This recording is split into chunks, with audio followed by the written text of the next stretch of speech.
gonna go all the way. Like he's not gonna cut. He's just gonna give you a full-on barbering. Oh God. He's going to make you beautiful. He'll pull the leeches out. I should give him the really small scissors. Little bloodletting. Yeah. Little bloodletting. Actually, my mother used to cut my hair when I was a kid. Did your mom do that? Nope. Yeah, my mom did, and she tried to give me, like, she kept it short so it'd be easy to take care of. And I had a really cute, like, bob with a ducktail once. But she tells a story about how she was trying to do that. And it's never great when your mom's at the back of your head working on your hair and you hear, oops. Well, we'll just try and cover that up a bit. Apparently, she had to, at one point, go get the my dad's beard trimmer, shaver, the razor, to even it out because it got so short. She had to get that out, and she said I was a little teary, but I managed okay. And then we went to church the next day, and a little boy in Sunday school told me that I had a haircut like a boy, and my mom was really proud of me because I told him to get lost. And I liked it that way. Normal. So I guess that was traumatizing, and now I'm just up for whatever. So I used to have bangs as a kid. Uh-huh. Now my aunt is the actual hairdresser in the family. My mom is not, and I love her very, very, very much. But my mom is not a hairdresser. When I was a kid, she decided that I needed my bangs trimmed.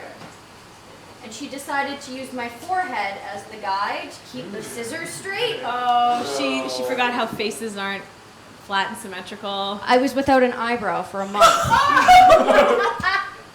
She proceeded to tell me that nobody would notice. I got on the bus, and the bus driver says, "What? What happened to your eyebrow?" The bus driver. Oh, you should have just gotten an eye patch and covered the whole thing up for a month. From that point on, my wonderful aunt told my mom she was never allowed to touch hair again. That's a good aunt.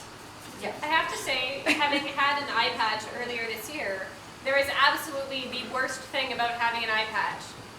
You go to high five, and you have no depth perception. So I go up to my coworker to high five, and she puts her hands up, and I just go for it like a solid foot in front. I'm really scared now. Cry me a river. Jared doesn't have Jared can't imagine. Oh my goodness. Please donate for my fear. I mean, even worry. again, I love you, Tally, but I don't know that he could make it much worse than that. Well, that's no, fair. I think I probably could. I should probably take someone to the hairdresser with me so they can take pictures of their horrified face. Yeah, and just No, I think we see a lot of weird stuff. Like hairdressers from my friend's experience in Paris, when she late at night at 18 years old, living on her own in Paris, was like, I think I need a haircut. I don't like my hair. I think I'll change it. And then immediately after trying to change it, went crying outside down the street, trying to find a hairdresser that was open late on Monday evening, which is very, very difficult, next to impossible in Paris.